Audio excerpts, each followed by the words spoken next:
We're about to take it back. You are now tuned in to Atlanta's hottest radio show, K.L.P.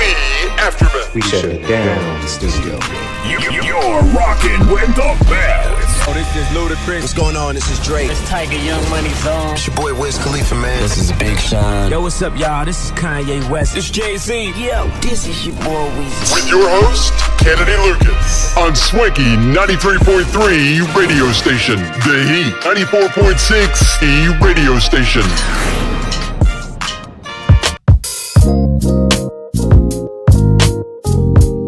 Yes, ladies and gentlemen, boys and girls, welcome back to another exciting podcast here today.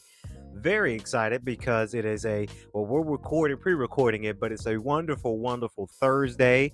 Ladies and gentlemen, boys and girls, welcome back to another exciting podcast. I'm your host for today's podcast, K.L.P. Aftermath. Of course, I'm your host, K.L.P. Kennedy Lucas. Of course, we've got T and Monica up in the studio. And we back, y'all. We back to bring you guys another exciting podcast today. And of course, today is a very fantastic day, T, because you guys know about it. Of course, guys, Street Style, a New York culture, is getting ready to be on Amazon Prime. Rest assured, guys. But it is available on Flex West app, flexwest.com, now streaming. If you've got $5.99, let me tell y'all something. $5.99, y'all spend that every day, whether it's in gas, whether it's groceries, whether it's buying a sandwich. So if you guys want to take a look at my latest documentary, of course, all you got to do is go to flexwest.com or get the app. Again, you can get your app on your phone. Get the app and become a subscriber, $5.99 a month, and you guys can watch, of course, Street Style, a New York culture, my latest documentary. We're getting ready for it, of course, for it to hit the big screens of Amazon Prime, but, we're starting early release for that, and then, it's going to be said that Hardline's coming to Flex West as well, so very, very excited for that, of course. So finally, we start our streaming. We started it off. I'm excited. It's been a long time coming, guys. I gotta say, it's been a very, very long time coming when it came down to streaming. I remember when we were just making just films, right? We were just making films, and it was just out for YouTube and Spotify video, and that was it. That was our streamline. So now, as we get a little bit older, right? We get a little bit older now. We're out there in the community now. Our films, they're going streaming now, right? Where you're paying a subscription, where you're watching it on a big network other than YouTube and Spotify videos. So I'm excited. Hopefully you guys are ready for it. It's been a long time coming. I gotta say, it's been that long time coming down for sure.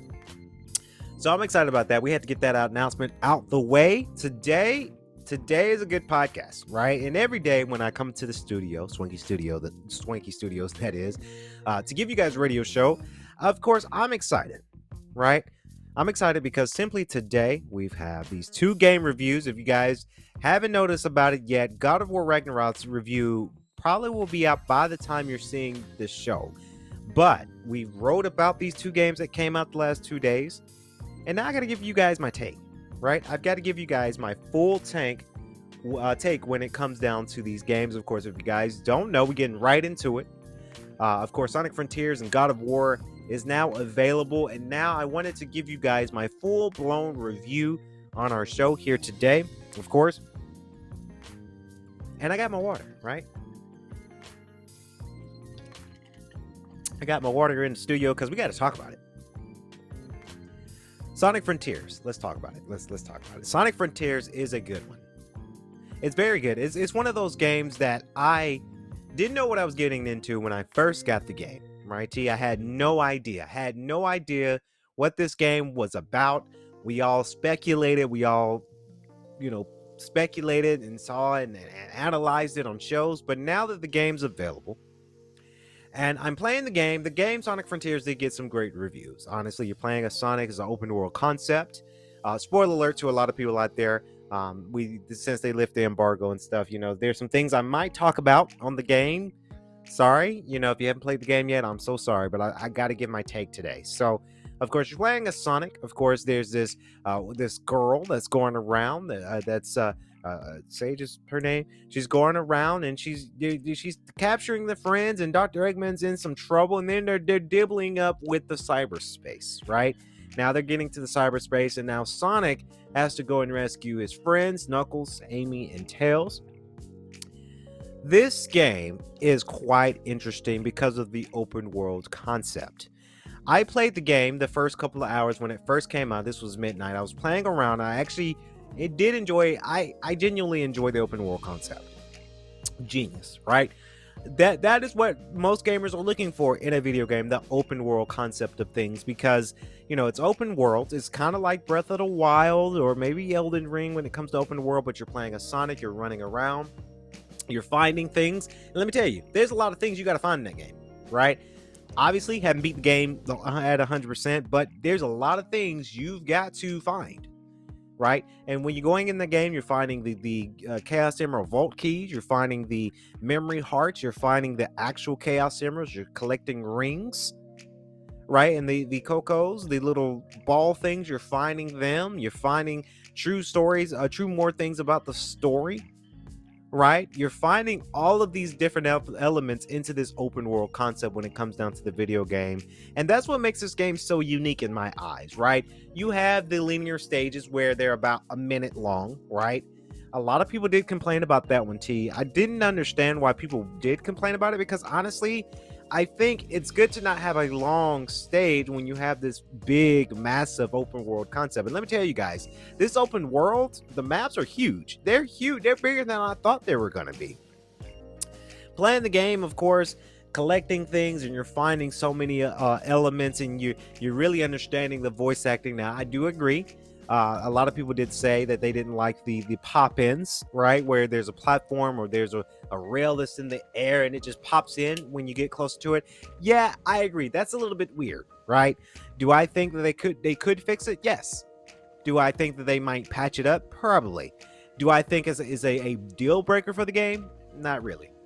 Not really. I've noticed the pop-ins, but I never felt upset about it, right? The pop-ins. Now, when you're going to when you're fighting the Titans, the Azuras, I was facing the squid. I died so many times trying to fight the squid, right? There's the big Titan that you kind of faced off, but then it was like a little quick match, and just you had to reset and find other things. So I gotta say, I've had some troubles fighting some of the Titans, right? Some of the bigger machinery, right? Because I am trying to get accustomed to Sonic's new mechanic moves, right? When it comes to the side loop or the shield and the parry technology, that's kind of new to me, right?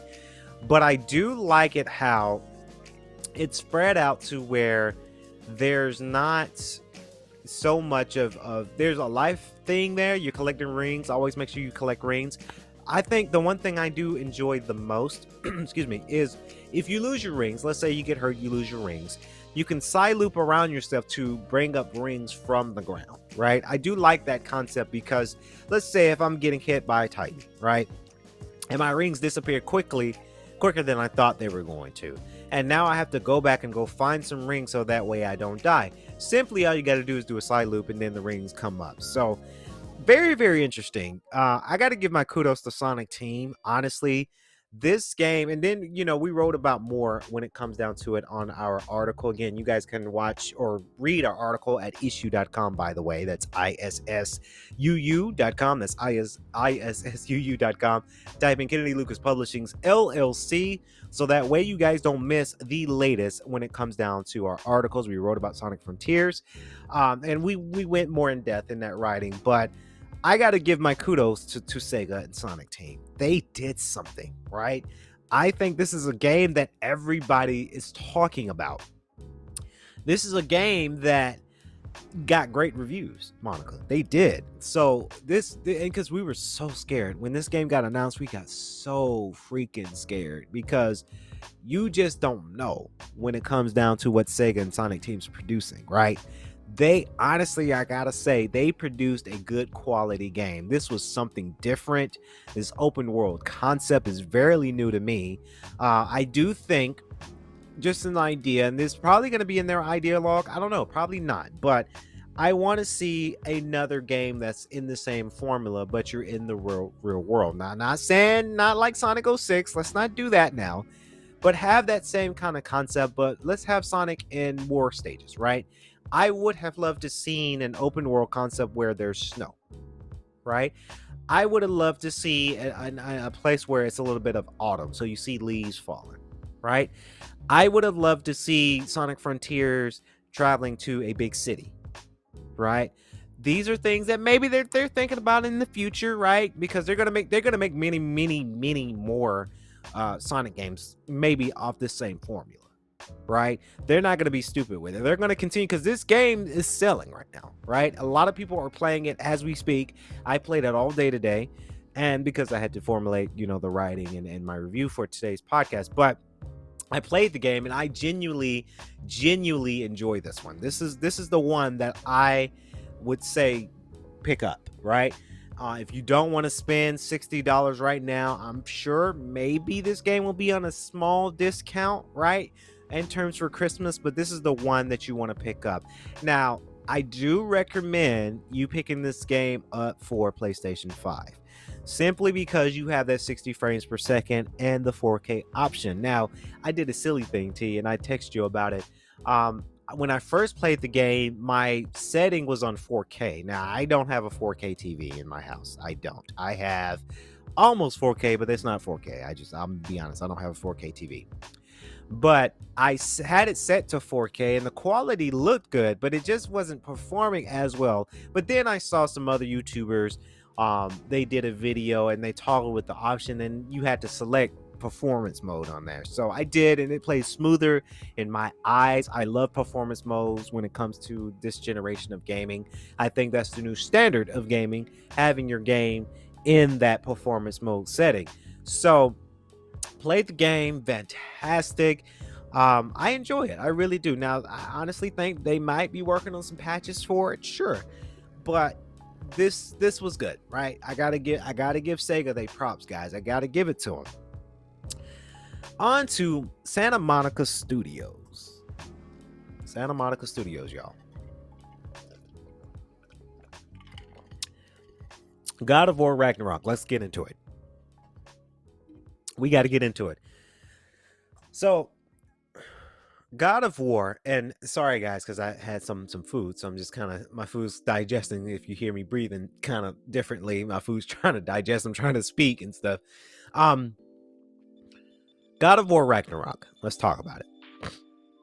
God of War Ragnarok is incredible, right? It's incredible.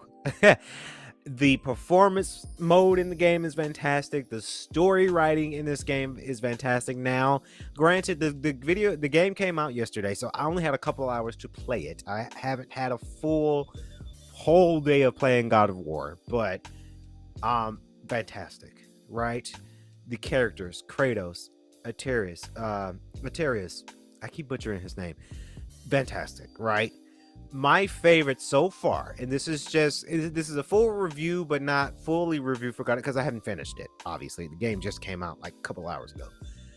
But when you have such great characters of everybody that's a character in this game, I'm talking Kratos, Atreus, Freya, Brock, Sinjin, Thor, Odin, and those are the characters that I've seen so far in the game because I only played a couple hours.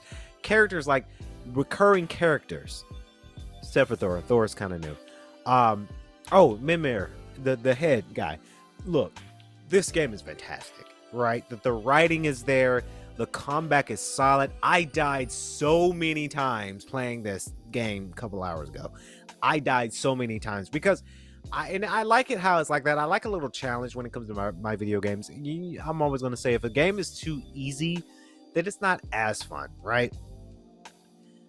My first impressions were off the wall, blown, right? Because you have your first dialogue with Atreus and Kratos, and then they're sledding away to their homestead, and then there's Freya, right? Because you guys remember we killed Freya's son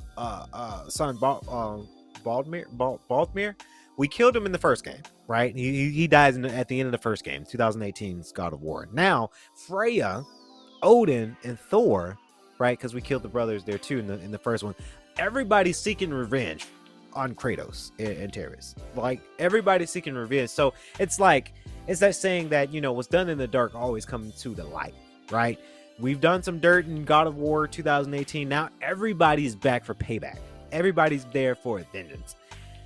Off the bat, when you first boot the game, of course, now you got Freya attacking us, right? Freya was pissed in the first opening scene. She's pissed because her son died, right? So she's going to be an enemy, right? It continues on to us. Terry's he's getting into his powers, right? He's trying to figure out who Loki is in his mind, and he turns into a bear. We're fighting a bear, a big ass bear too, and Kratos almost killed the bear, and the bear turns to be a Terry's. Always butcher his name.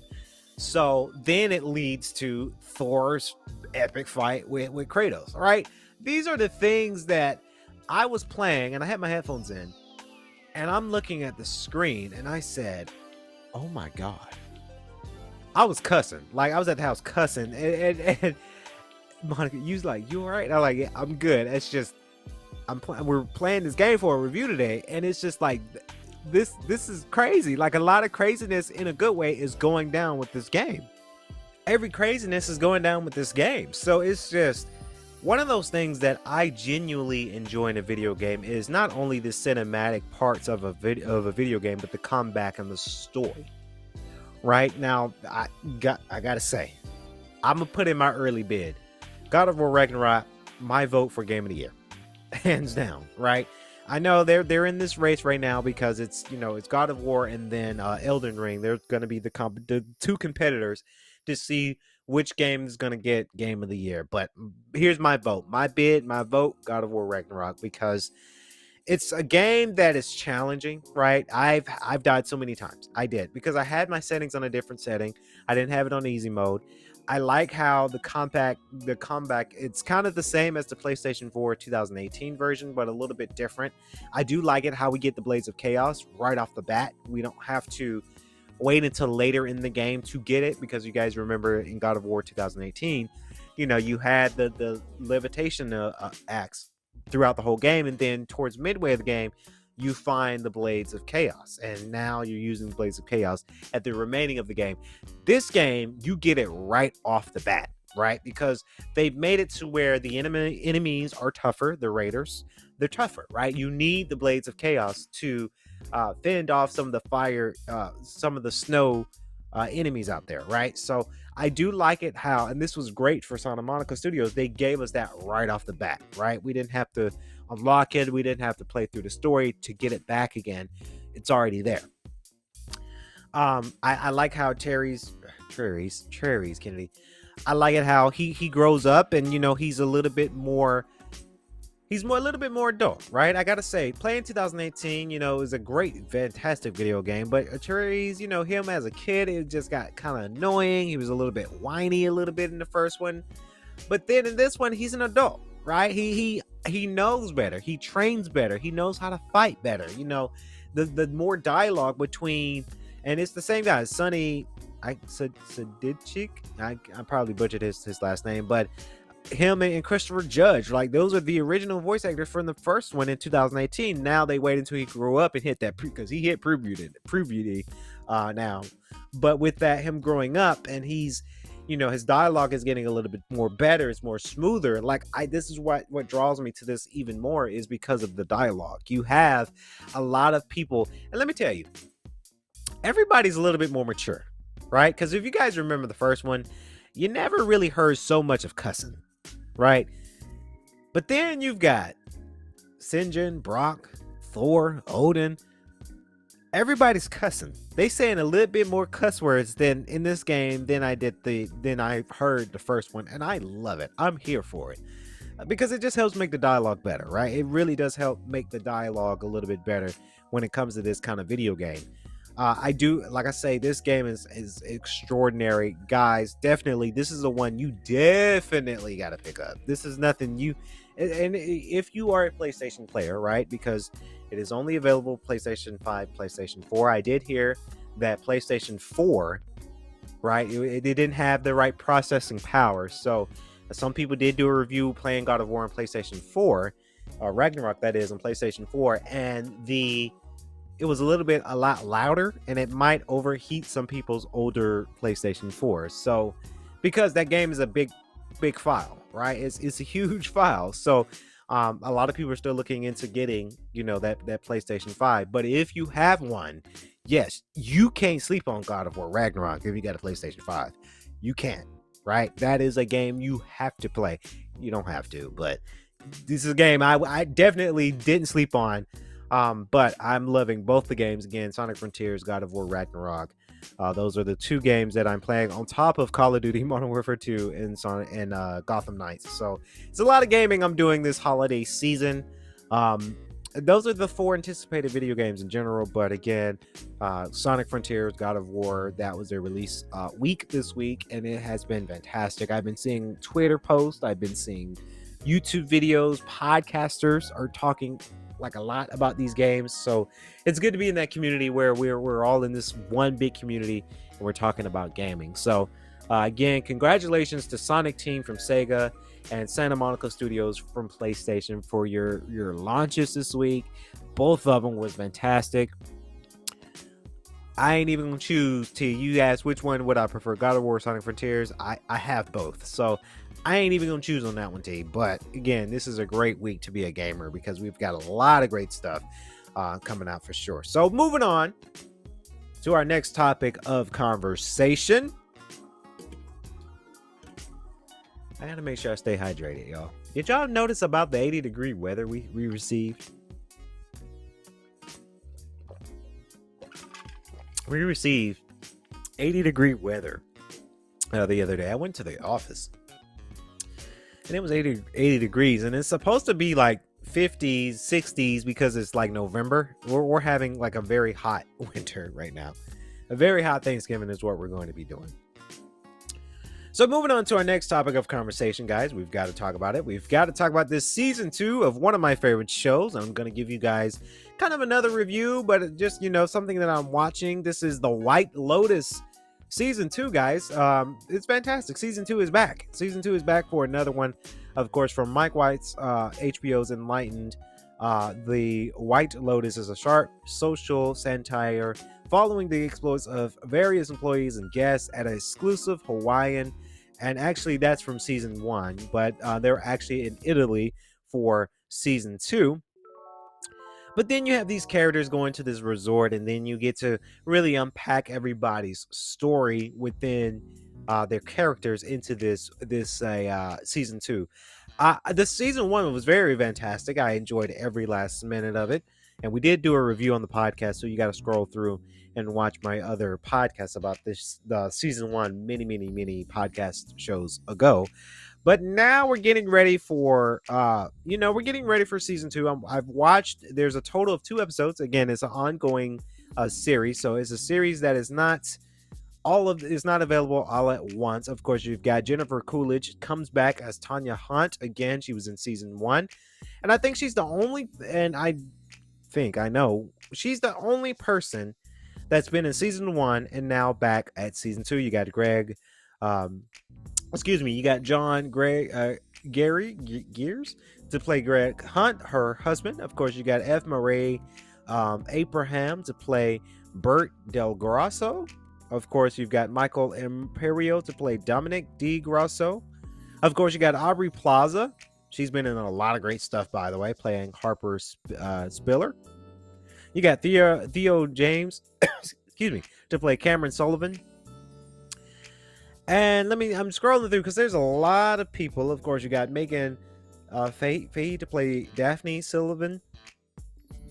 There's a lot of, and I'm scrolling through because there's a lot of people. There's a lot of characters within. Of course, you've got Sabrina. I'm not even gonna try her last name. Sorry, because I probably butchered it. To play Valentina. She's the hotel manager, hotel host, if you will. Of course, scrolling through here, you've got many more people to play their characters. You got Simona Tabasco to play Lucia.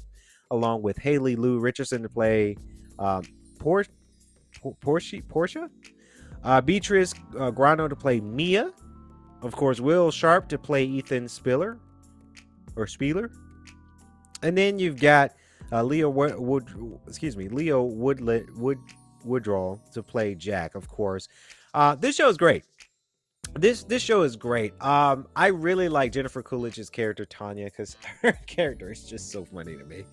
Anything Jennifer Coolidge plays in, she plays a very funny character to me. Like, I don't know, she just sounds like, if you guys remember in elementary school, they had you had when you're reading from a chapter, they had like these audio tapes, right? And with these audio tapes, there would be a woman, kind of, reading it out loud. And this was back when I was in grade school. This was many, many moons ago. Felt like 26 years ago, a whole century ago. But they had it like that. And that reader that I hear now, she sounds like Jennifer Coolidge to me, right? It sounds like that's something Jennifer Coolidge probably did before getting into like the big acting role of things. So again, you've got all these characters, of course, for sure. I'm very, very excited. You've got two rich couples that are there that's getting ready to, they're on vacation. They made their money. Of course, Ethan. And of course, I'm scrolling through here to make sure Harper and Ethan are newly rich, but then they see Cameron and his wife Daphne, and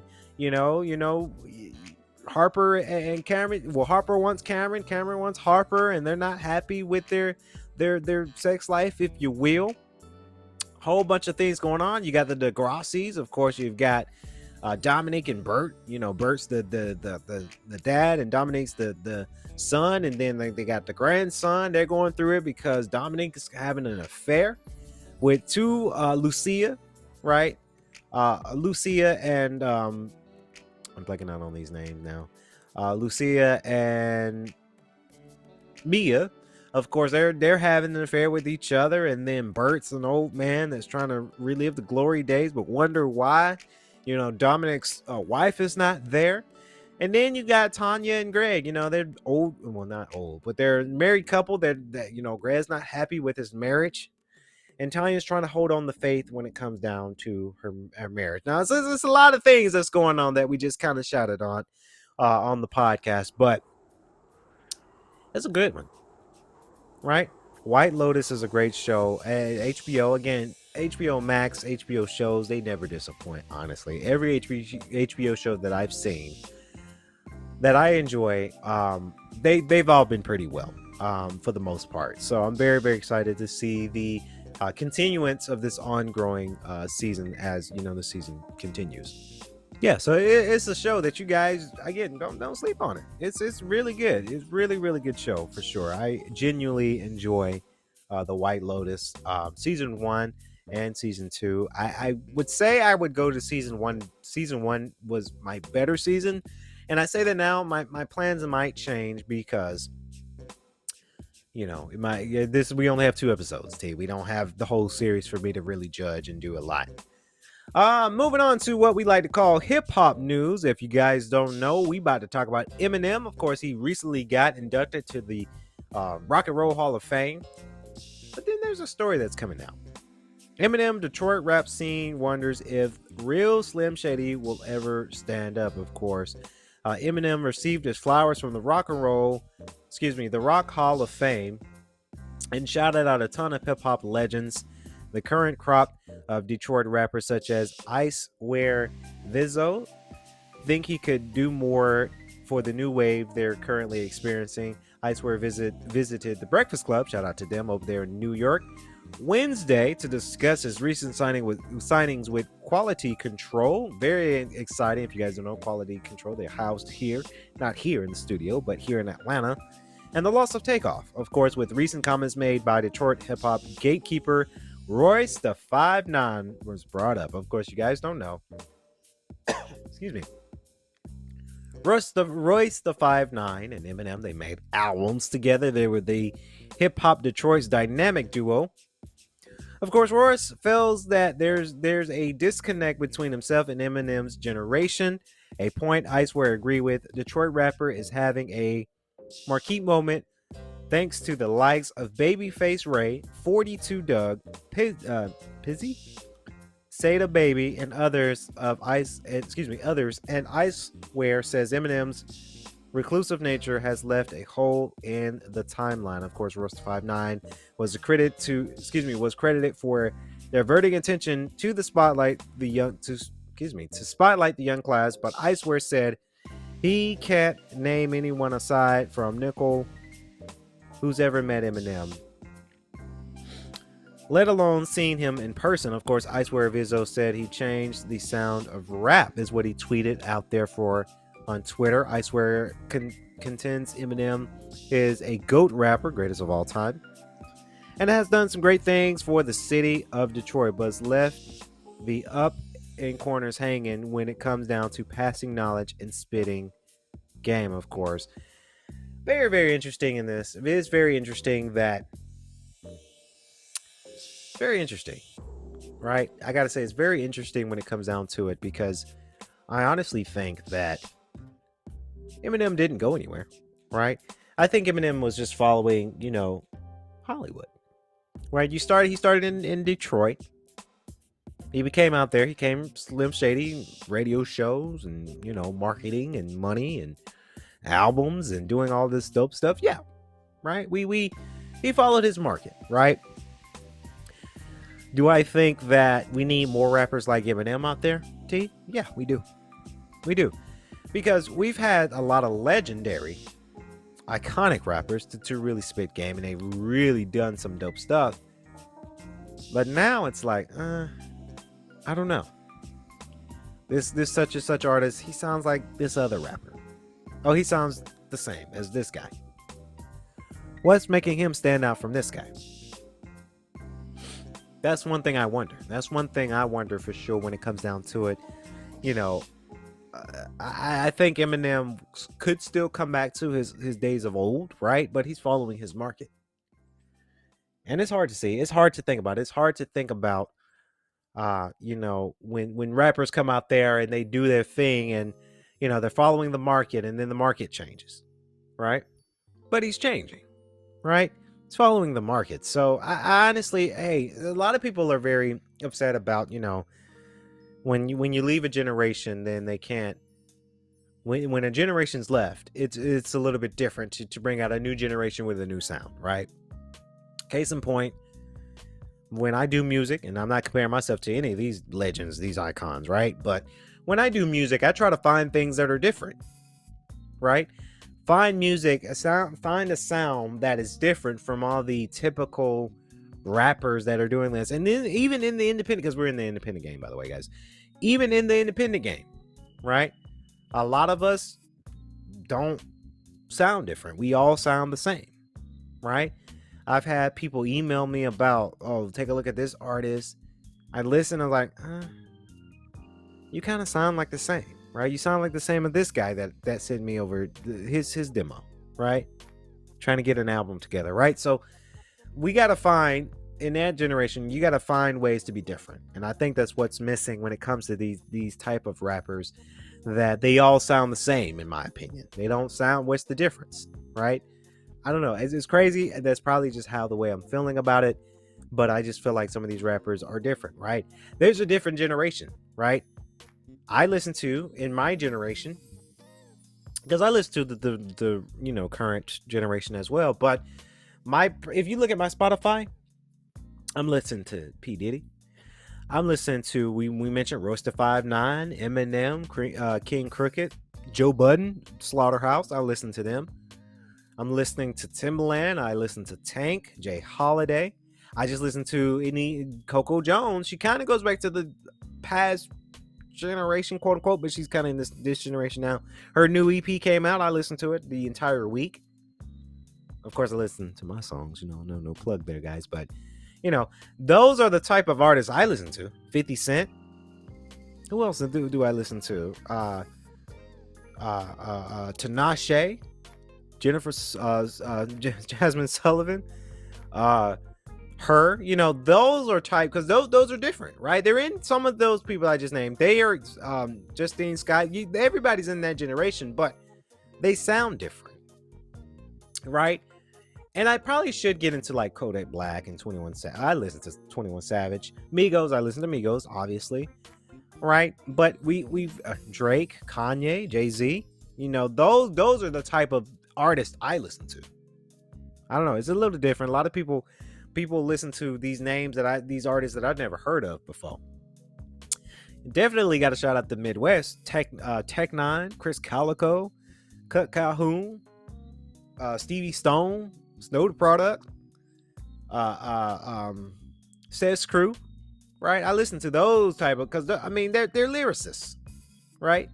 They're lyricists in my opinion. But you know, moving on to our next topic of conversation here today, we've got to talk a little bit about these sports guys. Let me get it. I gotta remember to stay hydrated, guys. I'm parched. We're talking so much today, but we having a great topic for conversation today. Woo. Okay. All right. So, the Chargers injury report. We gotta talk about the sports news. By the way, of course, Keenan Allen, Trey Pickens, not practicing. Of course, from the Chargers. Of course, we've got to talk about the Chargers because they did beat us over, of course, by, I want to say, was it 3 points, Monica? I think it was 3 points. Of course, Atlanta Falcons. If you guys didn't know what team I was talking about, Atlanta Falcons. Previously, that was the previous game for us over here. Of course, the Chargers returned to the practice field on Wednesday in preparation for their Week 10 matchup with the 49ers this Sunday night. Of course, wide receiver Keenan Allen was amongst the non-participants as he recovers from a hamstring issue that he re-aggravated during the bye week. Of course, Allen was deemed day-to-day by head coach Brandon Staley. Right tackle Trey Pipkins also did not practice. Of course, Pipkins aggravated a sprained MCL on his left knee on the second half against the Falcons. That was the previous game they played. Stanley that said that he would be a game time decision. Of course, Foster Sorrell worked the right tackle with the first team offense line during individual as opposed to Storm Norton. Of course, edge defender Khalil Mack did not practice either. Wow, they're losing a lot of people due to injuries. These reasons for Mack's absence is undisclosed. I'm very interested to see what that means. Another player at the edge position group who did not practice was Chris Rump II, who has sprained also an MCL. Rump worked out to the side with a trainer. Stanley said that there's a chance he could play on Sunday, but it will be more of a game time decision. Wow, that's unfortunate. That's very, very unfortunate for the Chargers, because that's a lot. That's too many people that's hurt. Let's see. I got to see it now. That's 1. That's 2. That's 3. That's 4 players that are out. Of course, nope, 5, because there's another one here. Running back Joshua Kelly, who is on the injury reserve with a sprain MCL, also did running off to the side, of course. So I am interested how the Chargers are going to be against this San Francisco 49ers this Sunday night. But I got to say, that's a lot of people hurt, T. Too many people are hurt and out from the Chargers. So we're going to follow close and see what that means for this game on Sunday, right? Because those are, you always want to take care of your starters, right? And that's for football, baseball, basketball. Take care of your starters first. We'll see how that goes. We really will follow close and see how that will go in terms of the Chargers this Sunday. So that's going to wrap it up here on our fantastic podcast, K.L.P. Aftermath Season 4. Hopefully you guys enjoyed today's podcast. If you like our review of God of War Ragnarok and Sonic Frontiers, as always, please remember, if you're watching on Spotify video or YouTube, to like, comment, subscribe, and don't forget to hit that bell notification, guys, so that way you guys do not miss another episode for us over here at the studio. And if you have $5.99 to spare for another subscription, this is a subscription I wouldn't sleep on. Go over to Flex West, of course, flexwest.com, or get the Flex West indie films app. Subscribe for only, guys, this is only $5.99. The reason why is because you can have early access to my latest documentary, Street Style, a New York Culture, before it comes on big screens such as Tubi and Amazon Prime. So again, $5.99, guys. You can't beat that. Go over there, subscribe today, and watch the latest documentary, Street Style, a New York Culture, for sure. And also, if you're listening to the audio version for this podcast today, thank you so very much. We appreciate it. Share it with your friends, letting you guys know that we've been live in the studio today to give you another exciting podcast as well. Stay tuned later this week as we're going to come back for the Heat broadcast, the Heat podcast later on this week. And you guys don't want to miss next week's podcast because next Monday, we're talking about Black Panther, Wakanda Forever. Yes, I'm going to go see this movie over the weekend. I cannot wait. And we're going to be doing a full review next Monday, of course. So that's going to wrap it up. K.L.P. Aftermath Season 4. I've been your host, K.L.P. Kennedy Lucas. As always, I got to say, stay safe, stay swanky. Peace. We're about to take it back. You are now tuned in to Atlanta's hottest radio show, K.L.P. Aftermath. We shut it down in the studio. You're rocking with the best. Oh, this is Ludacris. What's going on? This is Drake. It's Tiger Young Money Zone. It's your boy Wiz Khalifa, man. This is Big Sean. Yo, what's up, y'all? This is Kanye West. It's Jay-Z. Yo, this is your boy Weezy. With your host, Kennedy Lucas, on Swanky 93.3 radio station, The Heat 94.6 radio station.